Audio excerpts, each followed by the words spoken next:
Hey, everybody. Time again for Jay Niblick and Brian Arzani to give you some cool education on how to develop a profitable consulting practice. I'm Jay Niblick, Brian Arzani, Brian president. Arzani, what's up? How you doing, Not Jay? much. I'm good. I'm good. Coming out of some winter weather here. So, look, we give you guys 20 minutes, so we're not going to chat. Brian, why do we give them 20 minutes? Well, you know what, Jay? I find time and time again, there's folks out there that love you just comb the web because it's full of information or high theoreticals. They just want to learn for the sake of learning. And here's the deal. If you've got more than 20 minutes to sit around and just fill your cup with cool information, that's probably your problem. So we found that the top professionals out there, the most profitable consultants, 20 minutes is the max amount of time they've got to just dedicate because you know what? They're going to the next call. And here's what I've also found, Jay. Isn't it funny? They'll say, you know what? Even if I don't have a call, I manufacture a reason because you know what? Somebody's waiting for me out there. And if I'm just sitting here, you know what?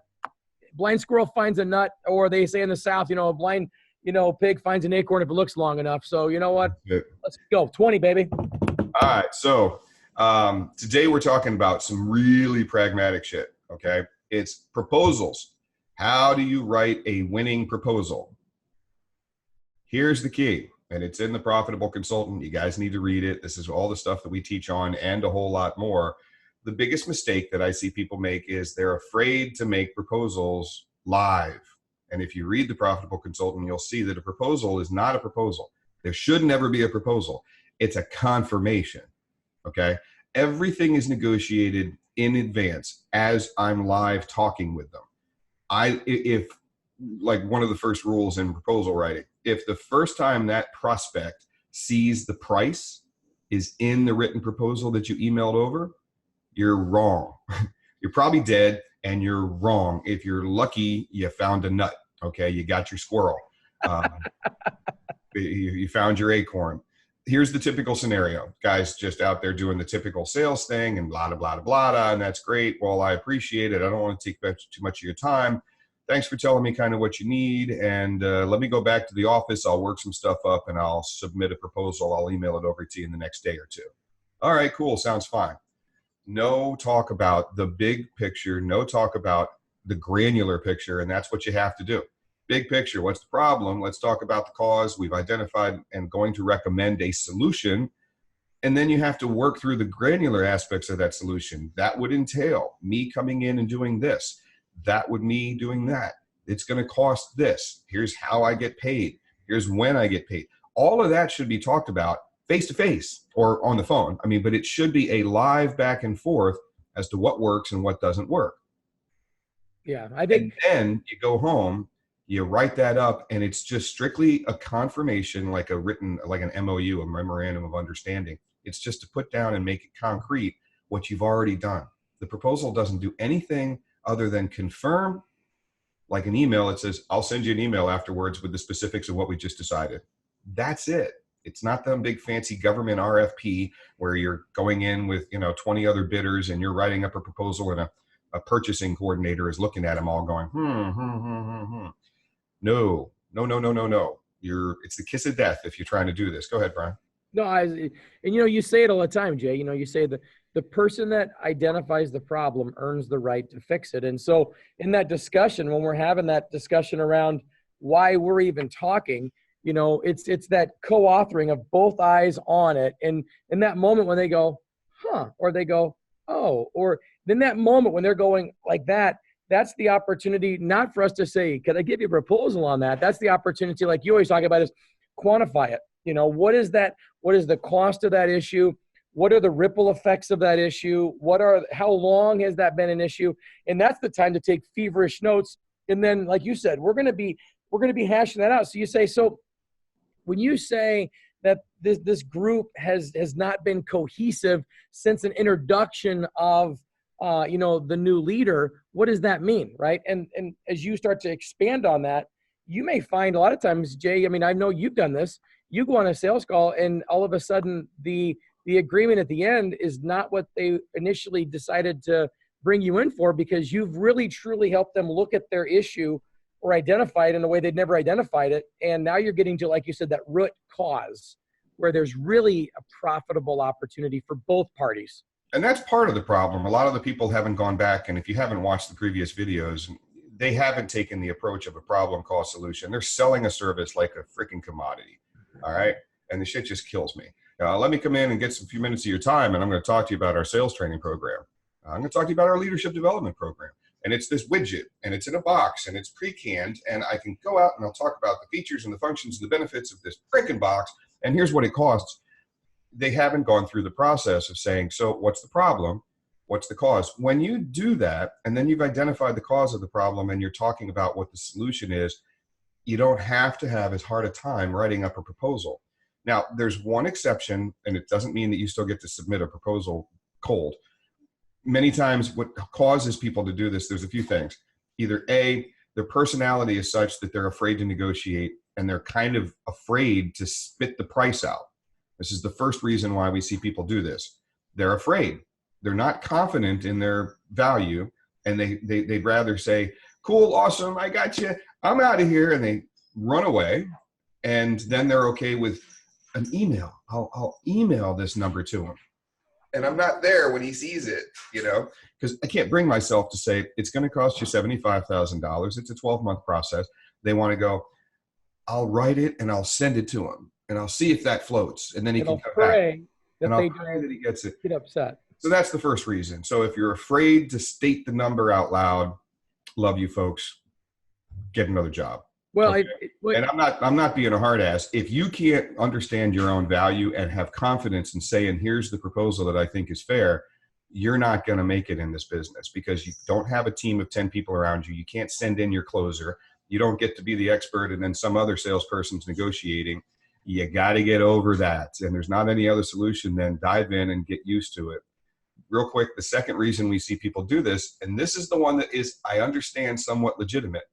There are a lot of moving parts. I don't want you to have to go, do something, Mr. Smith, while I noodle on paperwork to think, what's the structure? Let's see, we had 17 people that we need to do. It does take some time in the beginning. If you're not really good with what you know and what you're going to offer, if you haven't done it 100 times, I get how it can take a few minutes for you to put your thoughts together as to what you think is a real value proposition based price. And you want to go back in time to do that. But say, all right, tell you what, let me go put all this together. Let me think about the different variables and solution this out. Let's talk again tomorrow, or let's talk again Thursday. Or don't say, I'll go back and then submit a proposal. Say, I need some time to put thoughts together on what's the best remedies here and modalities. I'll come back and we'll talk again. All you're doing is saying, give me the time, which sometimes it can be complicated and you need that time, but then don't just submit it in later. Never submit the proposal where they don't already know exactly what's going to be in it. Right. Well, and the old rule is proposals don't sell, salespeople do. And so yes, we're always going to go back in, and when you're in front of the individual, you got so many opportunities. I'm going to rescue real quick, Jay. I'm going to rescue a lot of the folks that are watching this webinar right now that are thinking, Jay just told me to quit, or whatever. Because here's what I love it, because that's the reality in terms of just if you don't find a way to do it. And really, let me articulate what Jay just said. He said, if you don't know how to explain your value and charge for it, go find another job. That's true. Here's what Jay helped me do with the Genius process. And this is why I eat, breathe, sleep, poop, pee what we do.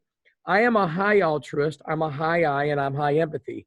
I am the last guy that's going to sit in front of a client and go, if you're not willing to invest $75,000, here's what I'll tell you. I've never done it. But here's what I used to do. I used to be the guy that would deliver the proposal and then get the answer later. So as I learned the Genius process and I learned how to celebrate who I was, I learned to identify my blind spot up front. And here's how I start sales calls out. I tell people this. Through the course of our conversation, you're going to find a place in this conversation where you start to go, you know what? I feel like Brian or his organization would be a good partner to partner with. When you feel that, I need you to let me know. And I tell them this up front, because here's my blind spot. My blind spot is I want to serve you, and I'm going to give you everything I got. And here's the part that's uncomfortable for me.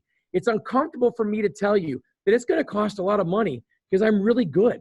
So in that moment, when you start to go, hey, I think this is kind of cool, stop me. And here's what I'm going to do. I'm going to bracket for you roughly where we're at investment-wise. which for me, being a high I altruist empathy guy who's really the product, like you all are, you're the product, and it's hard sometimes for some of us. I can bracket it. I go, you know what?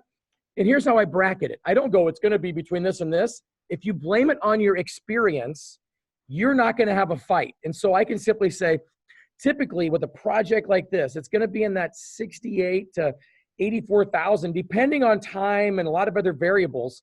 And if that's not where you were thinking, then let's readjust our conversation right now. So I just wanted to kind of throw that out there, Jake, because Oh no, some people are like, shit, man, I'm done. you know, and I know I can be a hard ass sometimes, but you know, I that's think your that's gift. an attitude to the people that are, you know, the 1,600 consultants that we have out there, and I push them, and almost always they convert. I'm talking specifically of if you stop and say, "There's no way I'm ever going to be comfortable saying I am worth $50,000." Yeah. We'll help you try to get past that.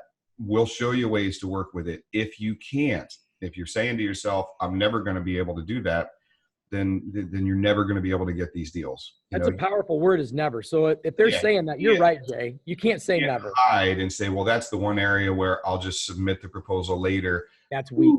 I didn't Yeah. have to stand in front of them and say, "This is going to cost you 50,000." And I have seen and talked with consultants that have never charged more than $5,000 or $6,000, $7,000 for a single engagement. That's their ceiling, you Yeah. know. And when they come to us, we work with them on how to get bigger and better, because that's never going to make them super profitable, because they're never going to have enough time to trade for a $5,000 engagement when it's all them, all on, you know. And the problem with that is they're charging $5,000, and the value that they're fixing for the company is $200,000, $300,000, $400,000 in value. They're helping with teams that are having huge Right. turnover, and they're having impacts, and post, you know, engagement, they do realize $300,000, $400,000 in saved expenses from not having, you know, people that are quitting left and right in turnover, or sales improvements and lack of incursion from the enemy. And, you know, Or a big thing still that's going on charging right now. $5,000. And that's a commoditized, I was here for X many hours, I'm going to charge you X many dollars per hour. And that's other webinars that we've seen. Well, and some of Um, the folks out there now are working with IT teams, right? Where they've got windows of time, the business has a requirement, and they've put together an agile team or a sprint team that's going to operate for an 8-week period. And that, if you don't quantify that value, so should we get into the proposal? Like, let's give some of those, like you said, the great tactical, pragmatic things of what well, should we so say in the beginning of it? tactical number one is never submit a proposal, submit a confirmation. You can call it a proposal because they Okay. haven't approved it yet. Number two, and this is all we'll have time for it. Again, we talk about it in the book, option of multiple yeses. Okay. Whether you're super confident or brand new and starting and insecure, always do this. I always do this. I mean, I can think of a few exceptions. Options of multiple yeses are, and this happens live as well, but you write it up in the confirmation. Yeah. And it's, if I give you one box to choose, yes or no, there's one chance for yes, everything else is no. So I go, here's the project, here's the program, and it costs $10,000. The option of multiple yeses is give them 3 options. Always give them 3 options. And this doesn't happen as much. So when Brian talks about there's a range in here, you know, and it could be 60,000, it could be 80,000. There's some variables. It all depends. That gives him room for 3 options. So you start with where you think you really are as option B. Okay. And when you write that up, you say, here's option A, and then B and C, but I start with B because 75 to 80% of the people will always choose the middle option because it's the most pragmatic. It's the most rational. You know, the one is cheap and they don't want to be that person. The one is just, oh, that's, you know, I don't need the best absolutely of everything, but it's there in case you do. And you start with what you think is really where they should probably be at option B. Throw in everything to create a much more expensive option A. Yep. And then subtract some to create C. But never change price without changing value. So Right. if this is the ideal value that you think is plenty sufficient, when you go down to C, don't create something that's not sufficient. You can't say, well, there's no point in doing C because it's not going to fix anything. It has to still fix the problem, but on a very minimal basis that leaves plenty of room for growth later or something. And then option A, you know, you throw in, so if you're doing profiles and speaking, you say, I'll even throw in my additional time to talk to all of the original managers. I'll throw in free profiles for everybody in the organization, you know, which is there's 200 of them. I mean, there's, throw in a lot of additional value that doesn't cost you a whole lot more. It still has to be a very profitable. The big benefit to this is twofold. One, they see 3 chances to say yes instead of 1. They'll choose normally the middle one, okay, because they're just being fiduciary responsibility of the business. I don't want to be crazy. And Jay, if I could add real quick, there is a research project done on home purchases, and that is 100% the case. And there's also research done at MIT on just appeal of individuals. And what they found is that the option A minus a little bit was chosen 63% of the time, more than option A or C. Yep. And so and so it is. That's perfect. You give them all in, right? This is the home that needs nothing, right? Yeah. And it's $355, and this is the home that has everything, but the counters need to be replaced, and it's $42,000 less, right, or whatever. It's still a good solution, but not, crazy off the chart. Here's what happens with this: if you do get into further negotiations, okay, because this isn't a signed contract yet, so verbally we've agreed this is where we're thinking. So we're at $60,000 to $80,000, or $6,000 to $8,000 range. Yeah. If you're at $600 to $800, then we'll talk about that on another seminar. It doesn't have to be 60 to 80. I mean, let's say it's $6,000 to $8,000, right? This is plenty, good, sufficient revenue. That gives you the freedom and flexibility. In there, you'll create an A, a B, and a C, right? 8,000 is the A. Somewhere in the 7,000 is B, and maybe 5,000 is C, or 6,000 C. Somewhere in there, break it up. Doesn't have to be increments of 3 when you're negotiating it. Just talk about what makes sense. Leave yourself some bandwidth. Here's the big benefit. When you get back and there's still some discussion to be had live, don't do this in emails. When somebody says, I like what you're offering, but I need it to come down about 10%. If you have one option, there's this ether below you. There's nothing else hard and established. So think of car sales, and I don't mean in a slick kind of, schmarmy way. I mean, when you say something that's tangible, a house like Brian just used, we'll use houses. Somebody goes, well, it's not in our budget. We need that to come down about, $1,000, $2,000, or $20,000. Say, well, okay, then you're talking option C. If I don't have anything below it, it's harder for me to defend, I can't cut the price that much. It's a lot easier for me to say, so you're looking for the option C price because you want to come down $2,000. Well, that's already a solution. And it's like concrete in their head. They go, oh, think of cars. And the reason I say cars is you go, I want this Porsche. I want this Cadillac. I want this Honda. And they go, okay, I like that, but I need like 2,000 off of it. And the guy says, oh, well, then that's the XL. There's a thing that already lives in that price point, and it saves you. It stops them, and you go, if you want that, then that's already something in existence. And the thing to do, Jay, I think, too, in that discussion is if they give you that, we're looking for 10% less, the first thing we got to do is understand whatever their volley is. If they're looking to get a concession, say, help me understand the 10%. And they might say something to the effect of, well, we've got our own audio visual, we've got this, this, and this. And that may be the opportunity just to simply go, oh, well, we didn't even include that in our pricing. Or they say something to the effect of, well, the 10% actually represents, we actually have some profiles we bought from another company. And so we thought we could, maybe do a little negotiating there. But again, it's important to understand what that volley is up front, so that, and I think also too, in that proposal, and this is, I know we're getting close to the end, when we do actually write that confirmation document up, writing that summary in the first paragraph of their situation, what we did, and I'll actually remind them through the course of our conversation, Jay identified that there is a tremendous amount of visibility or optics on this project, right? Timing is important, and lack of, results or not. So people understanding each other quicker is going to be pivotal, or whatever, right? And we've got seminars coming up on negotiating and all of that. So, I think we'll definitely cover a lot more of that with the intervening 20 seconds that we have. Big picture, big takeaway. So to me, negotiate live. Don't ever submit a proposal. Think of it as a confirmation. You've got to be able to get to that point face-to-face or on the phone live with them. Leave yourself bandwidth and carve it up into 3 different options. So that's our 20. Time to go sell some shit. Go sell some shit. Thanks, Jay. Have a great day, brother. Bye, you too.